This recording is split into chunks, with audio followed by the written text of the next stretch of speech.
राजेश खन्ना को लाखों लड़कियां चाहती थीं, लेकिन क्या राजेश खन्ना उन लोगों की कद्र करते थे जो उन्हें चाहते थे? एक तरफ वो दौर था जब राजेश खन्ना की सिर्फ एक झलक पाने के लिए लड़कियां घंटों सिनेमा घरों के बाहर खड़ी रहती थीं। कोई उनकी तस्वीर को चूमता था, कोई उनकी कार के पीछे दौड़ता था और कोई तो इस हद तक दीवाना था कि उनकी शादी की खबर सुनकर अपना होश तक खो बैठा। लेकिन जिस इंसान को पूरा देश इतना प्यार करता था, क्या वो अपने आसपास के लोगों को भी उतनी ही गर्मजोशी से देखते थे? इस सवाल का जवाब शायद हमें उस लड़की की कहानी से मिलता है जो राजेश खन्ना के लिए कोई अनजान अभिनेत्री नहीं थी। वो थी सिंपल कपाड़िया, डिम्पल कपाड़िया की छोटी बहन और खुद एक अभिनेत्री। और यहीं से कहानी थोड़ी दिलचस्प हो जाती है, क्योंकि सिंपल ने राजेश खन्ना के बारे में एक ऐसा वाक्य कहा था जो किसी भी सुपरस्टार के लिए सुनना आसान नहीं होगा। उन्होंने कहा था कि राजेश खन्ना ने उन्हें कचरे की तरह ट्रीट किया। लेकिन आखिर क्यों? साल था 1970 के दशक का दौर और फिल्म थी अनुरोध, जिसके निर्देशक थे शक्ति सामंत। सिंपल के लिए ये शुरुआती फिल्मों में से एक थी। यानी एक तरफ वो अपने करियर की शुरुआत को लेकर पहले से ही नर्वस थी और दूसरी तरफ सामने खड़े थे उस दौर के सबसे बड़े सुपरस्टार राजेश खन्ना। स्वाभाविक था कि सिंपल उनसे कुछ सीखने की उम्मीद करेंगी, लेकिन उनके मुताबिक हुआ इसका बिल्कुल उल्टा। सिंपल ने बताया कि राजेश खन्ना ने ना उनके साथ डायलॉग रिहर्स किए, ना उन्हें सीन समझाने में मदद की और ना ही उन्हें वो सहयोग मिला जिसकी एक नई अभिनेत्री को ज़रूरत होती है।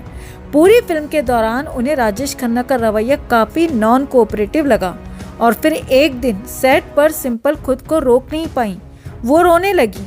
शक्ति सामंत की नज़र उन पर पड़ी। उन्होंने पूछा कि आखिर हुआ क्या है, और जब उन्हें पूरी बात पता चली तो उन्होंने सीधे राजेश खन्ना से बात की। शक्ति सामंत ने उन्हें याद दिलाया कि सुपरस्टार होना अपनी जगह है, लेकिन ये लड़की उनके सेट पर एक न्यूकमर है और सबसे बड़ी बात, ये तुम्हारी साली है। बताया जाता है कि शक्ति सामंत ने साफ कहा कि उनके सेट पर किसी न्यूकमर के साथ इस तरह का व्यवहार स्वीकार नहीं किया जाएगा। अब राजेश खन्ना के पास ज्यादा विकल्प नहीं थे, उन्हें अपना रवैया बदलना पड़ा। लेकिन इस कहानी का सबसे दिलचस्प हिस्सा अभी बाकी था। सिंपल ने कहा कि राजेश खन्ना के साथ काम करना उनके लिए इसीलिए भी अजीब था क्योंकि वो उन्हें निजी तौर पर जानती थी। घर में वो एक व्यक्ति थे, लेकिन कैमरे के सामने वही इंसान अचानक एक बिल्कुल अलग व्यक्तित्व बन जाता था। और शायद यही सुपरस्टारडम का सबसे अजीब सच है। जिस इंसान को दुनिया पर्दे पर भगवान बना देती है, वो असल जिंदगी में आखिर कितना इंसान रह पाता है। राजेश खन्ना को लेकर लोगों की राय हमेशा एक जैसी नहीं रही। कुछ सह अभिनेत्रियों ने उन्हें बेहद अच्छा, विनम्र और जमीन से जुड़ा बताया, तो कुछ लोगों ने उनके स्टारडम के उस दौर की दूसरी तस्वीर भी दिखाई। और सिंपल कपाड़िया की कहानी उसी दूसरी तस्वीर की एक झलक थी। लेकिन विडंबना देखिए, जिस रिश्ते की वजह से सिंपल को राजेश खन्ना के साथ काम करते हुए असहजता महसूस हुई, उसी परिवार के भीतर उनका रिश्ता डिम्पल कपाड़िया के साथ बेहद मजबूत था। सिंपल के निधन के बाद डिम्पल ने उनके बेटे करण कपाड़िया के फिल्मी करियर को आगे बढ़ाने में भी महत्वपूर्ण भूमिका निभाई। यानी बॉलीवुड की इस कहानी में सिर्फ एक सुपरस्टार नहीं है, यहाँ रिश्ते हैं, अहंकार है, अपनापन है और कैमरे के पीछे छिपा हुआ एक इंसान भी है।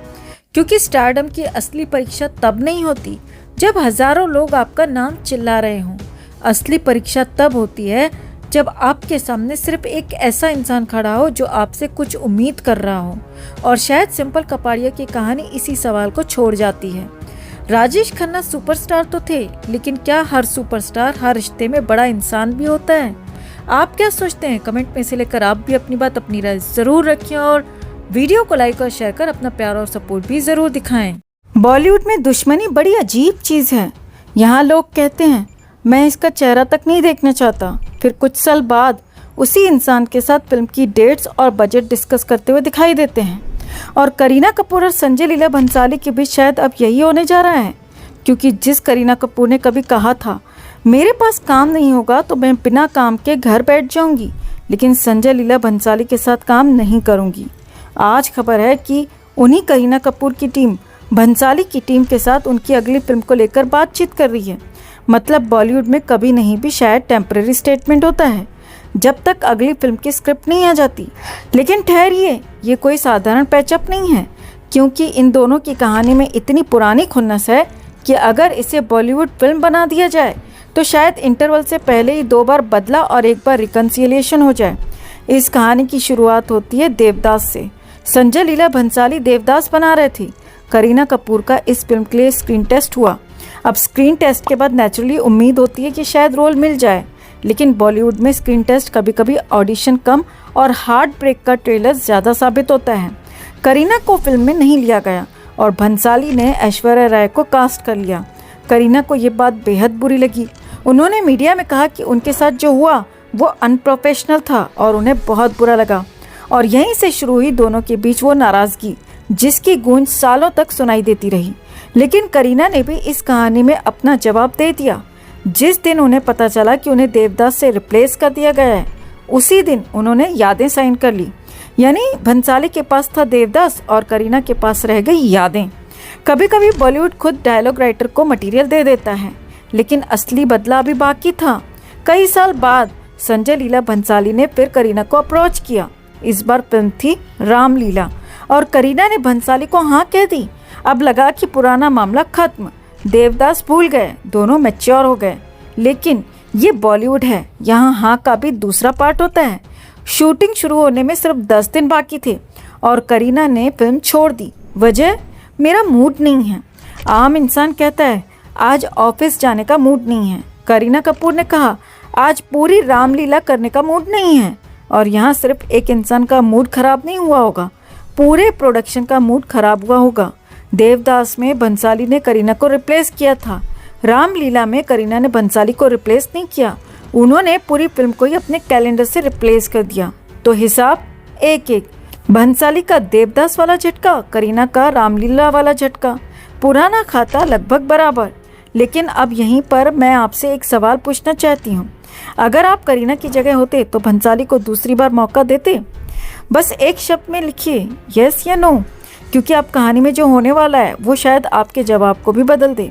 कई साल बाद खबर आ रही है कि करीना और भंसाली के बीच पुराने डिफरेंसेस काफ़ी हद तक खत्म हो चुके हैं और दोनों की टीम्स एक नए प्रोजेक्ट को लेकर बातचीत कर रही हैं।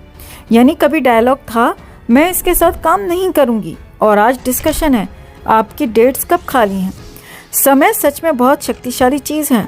कभी जिस इंसान से नाराज़गी थी, आज उसकी टीम को कैलेंडर देखकर जवाब देना पड़ रहा है। और इस बार प्रोजेक्ट भी छोटा नहीं बताया जा रहा। कहा जा रहा है कि ये जंगल बेस्ड माइथोलॉजी एडवेंचर ड्रामा होगी।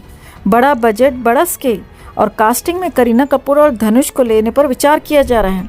एक तरफ करीना, दूसरी तरफ धनुष और पीछे संजय लीला भंसाली। ऊपर से माइथोलॉजी, नीचे जंगल और बीच में बड़ा बजट। जंगल कितना घना होगा ये तो पता नहीं, लेकिन बजट की हरियाली काफ़ी घनी होने वाली है।